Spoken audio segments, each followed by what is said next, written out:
Parte man ng gobyerno si VP Sara Duterte, hindi ho siya parte na nagsusolusyon patungkol ho sa baha. Wala ho siyang responsibilidad pagdating sa desisyon kung sino ang at kung saan ilalagay ang mga budget. Wala ho sa kamay niya ho yan. So panoorin natin ito.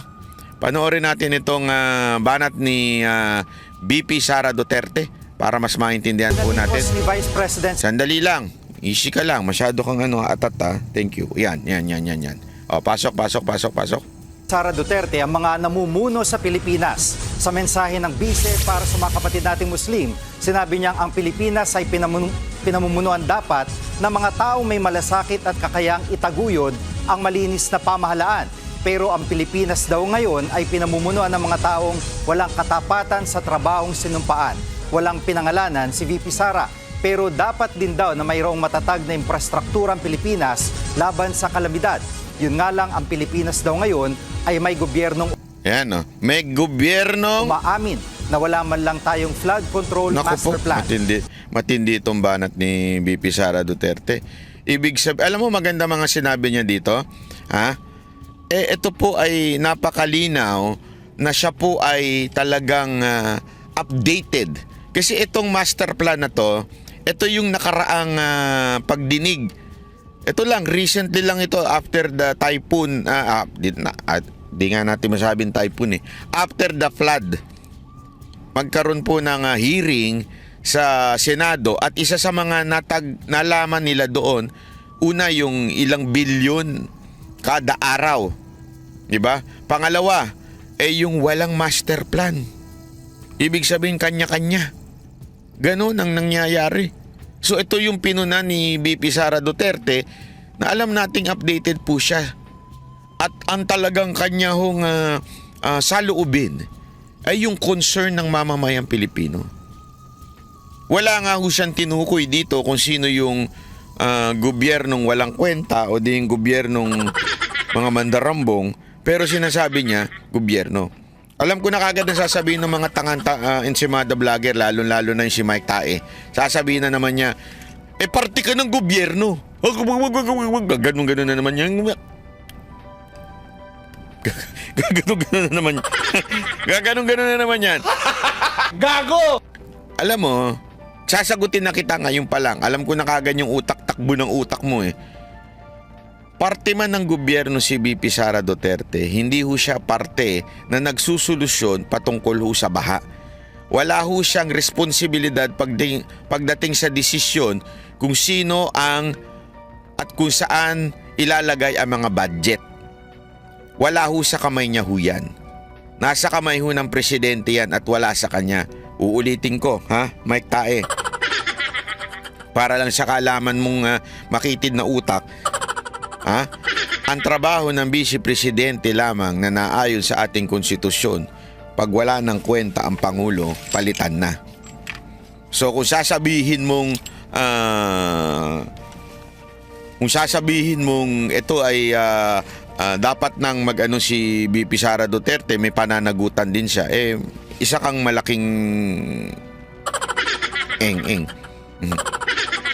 Sasabihin na naman ni Mike Tae, Anong pag wala ng kwenta, wala sa konstitusyon yun. Tanga ka. Kung gano'n ang sasabihin mo. Bakit?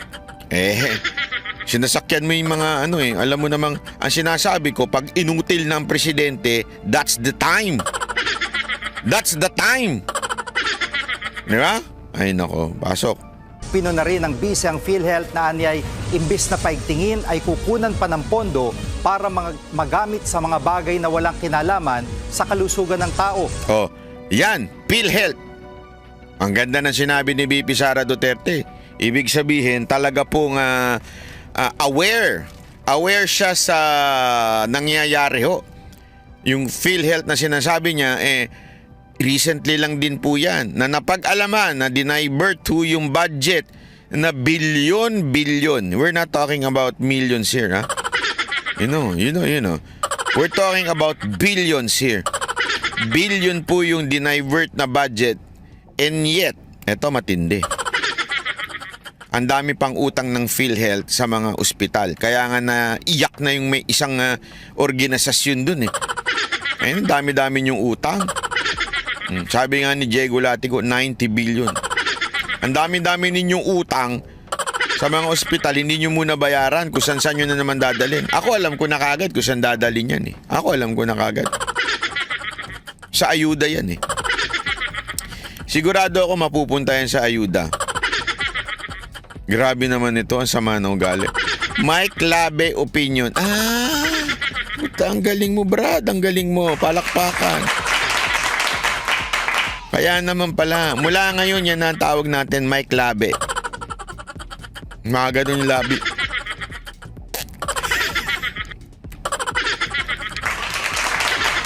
Mike Labe, antay ka mamaya. Pag bibigyan na kita ng oras. Huwag ka mag-alala. Ang dami kasi nag-aabang nung rebuttal natin dito kay Mike Labe. Ha? Unya-unya. Relax ka lang dyan, Mike Labe. Yari ka. Mamaya, easy ka lang. Pati ang Kamara ay binatikos din ni VP Sara. Sabi niya, mayroon daw mga representative na imbes na magpasa ng makabagong batas, ay nagpupumilit pang sumausaw sa isyu ng iba. Dagdag pa ng bise, ang mga airport official ngayon sa Pilipinas ay tikom ang bibig tungkol sa banta ng seguridad. Hindi man lang daw nag-iimbestiga tuwing may banta, gaya ng pagsasapubliko ng video footage, flight details at iba pang masiselang impormasyon ng mga pasahero. Matatanda ang kamakailan lang ay kumalat online ang litrato ni VP Sara na umalis ng bansa noong kasagsagan ng super bagyong Karina at Habagat. Ipinaliwanag naman ng bise na dumaan sa prosesong pag-alis niya at matagal na itong nakaplano.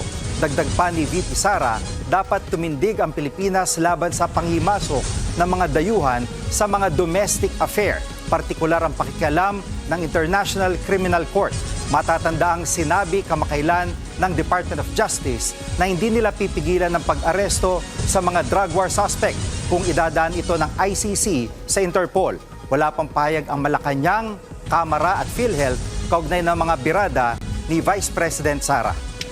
Mga kapatid, ayun na. Finally, I think this is the time na kung saan nagsalita na at punahin na yung mga maling nangyayari sa ating gobyerno. Hindi, alam nyo kasi, wala hong nagsasalita noong una na nasa loob ng gobyerno, na nasa loob ng administrasyon ni Marcos. This time meron na, napuno na. Finally, napuno na si VP Sara Duterte. So, ay nako. Eto na nga, kaya nga sabi ko nga sa inyo dahil sa ganyan, tumitindi yung birada sa mga, o banat po sa mga Duterte. Expect natin po na magkakaroon pa ng mga matitinding banat. Halimbawa na lang po yung meron silang niluluto na naman ngayon. Oo, sigurado ito. Dahil nagsalita na si VP Sara, all out na sila. Pero sandali wag nating kakalimutan. Alam mo naman itong mga gunggong na to. Sasabihin na naman nila, kay VP Sara Duterte nagsimula yung banat. Hindi ho, nauna sa inyo. Kayo ang mga unang bumanat. Ngayon na lang ho nagsalita. It took her 2 years para magsalita. Diba? It took her 2 years. This time, for sure, meron na namang ginagawang balita. Eto, sabi ko nga antindi nung pagkakunik. Antindi. Halatang halata. Etong kamera na to, sip-sip kayo, sobra kayo. Hindi, sa bagay. Mag-e-eleksyon, di ba? Kailangan ninyong ma-re-elect para yung mga budget ninyo pagpalain na naman. Ni Tamba, di ba? Ni Romualdez. So, para mangyari yan, kailangan nyo sumipsip kay Romualdez at siraan ng mga Duterte. Tama, mali. Di ba?